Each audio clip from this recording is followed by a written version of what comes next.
Hey everybody, I hope you're having a great day. My voice is on its way back.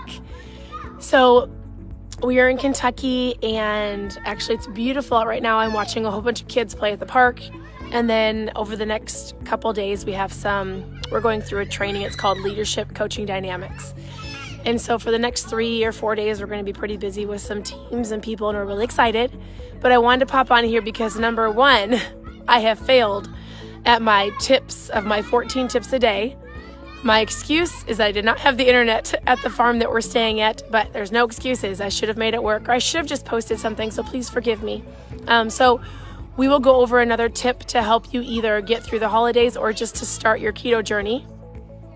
And the accountability. So we've done this accountability every single month. If you're brand new or even if you've been around for a while, I tried to post every single day of, hey, here's your accountability. Check in below. How are you doing? I thought it would be better to do in the evenings, but it seems that most people just like it in the mornings anyways. And so, number one, I will get back at posting in the mornings. Number two, I will give you a keto tip and try to stay on top of that because I said I would give you 14 keto tips. And I just wanted to see where everybody's at. Today is Sunday. I love Sundays because I feel like it's a day to prep and get ready for the next week to come.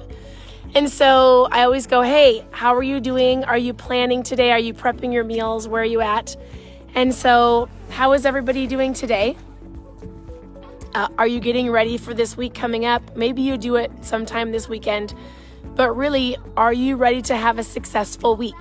Do you have meals ready? You've got groceries? You've got your gym time planned? The saying, it's not a saying, it's a Bible verse. If you fail to plan, you plan to fail. Actually, that's not a Bible verse. Where there is no vision, the people perish. But if you do fail to plan, you're planning to fail. So my question to you is, are you getting prepped and ready for a good week? If this is your accountability for October, today would be like 21. Today would be day 21. And if you have been trying to stay focused on one thing this month, what is that one thing and where are you at? And if you've stumbled, have you gotten back up and kept going? And then the one tip I wanted to leave you with is we've talked about the tip is to flip, like tipping it, just flipping everything over and being aware of what is in the food that you're eating. And then we also talked about, what did I do the other day? I'm forgetting, so I'll have to go back and look. But today, I just simply we talked about one meal at a time. I talked about breakfast, about what you were going to go after. Like if you really own your morning, the rest of the day you'll make the best decisions possible. So those are 2 tips. And then, what's so funny is my children are like, Mom, and I'm like, hold on a second, if they can read my face. And so I've got to give you a tip 3. And so I was just trying to think of the simple things that helped us get through when we were first starting low carb, first starting keto, or for those of you who are trying to really own your day or own your week leading into the holidays. And so I would say, what would the next tip be? Because I had it on my mind. I don't have my notes. And so I think something that really, really, really helped us is to not have those things in your house that were to seriously cause you to stumble. So for example, if Oreos are something that you can't help but have them in your cupboard and you're going to go eat them, even if your kids love them, try to get them out of your house. If it's ice cream at night before you go to bed, just stop buying the ice cream. It's not like that you can't ever have that treat, but maybe you draw a line in the sand and go, this is the one thing that if it's in my house, I'm going to eat it. So I'm going to eat it outside of my house, maybe when it's at a party or maybe on a special occasion. So it's not like it's a never thing. It's I'm going to only choose to have it at certain times. So my 3rd tip for you would be simply this. I love chips. I love chips and pizza.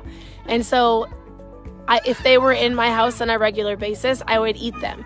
They actually have been at the farmhouse and I have not eaten them, but I mentally have to go. I've got goals and I'm not going to eat that, but I've been working up to that for the last 3 years. I would say pick that 1 or 2 things that are in your home that you know, hey, I probably shouldn't eat this. I don't want to eat this. It really has a vice on me. Just get it out of your house. It doesn't mean you've got to clear your entire pantry or hold on one second. What? Good job. High five. Good job. It doesn't mean that you can't have to clear out your entire cupboard because sometimes people get overwhelmed with that. I would say simply make the decision to get those things that really, truly you have a hard time not eating. Get those things out of the house. Your kids will be fine, I promise. And so that's tip number 3. So the tip is to flip. The tip is to own your morning. You're going to own your day. Do the best you can with your breakfast. And next one is to simply get the foods out of your house, the treats that you see yourself going and gravitating towards at the end of the night when maybe you're crabby, you're tired, you're watching TV. So I hope that is helpful. If this can be your accountability, I will get back on track about posting for the accountability or just giving you some insight for the day. I've got a sad kid coming my way, and so I'm actually I don't even know how many kids are over here, 7 or 8. And we've got a sad one right around the corner. So I hope you guys have a great day. Check in below. Maybe share your tip that has really helped you navigate your life into eating keto, low carb, or helping this lifestyle. What is your biggest tip? If you had to have one, what would you share with people? So have a great day, and we'll talk to you soon.